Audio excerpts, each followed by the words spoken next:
26 мая было принято решение о передаче с баланса на Приморье муниципе Камрад на баланс предприятия муниципально-жилищно-коммунального хозяйства мотоблок в сумме 18 200 лет, если вы помните.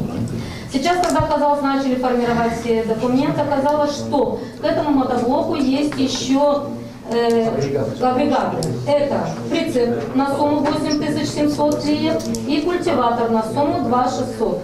То есть общая сумма передачи основных средств будет составлять уже не 18 200 леев, а будет составлять 29 500 леев. Мы просим внести изменения по решению. 29 тысяч, да? Да, 29 500. Если нет вопросов, ставлю на голосование. Кто за предложение Приморье, прошу проголосовать. Кто за? Кто против? Воздержались.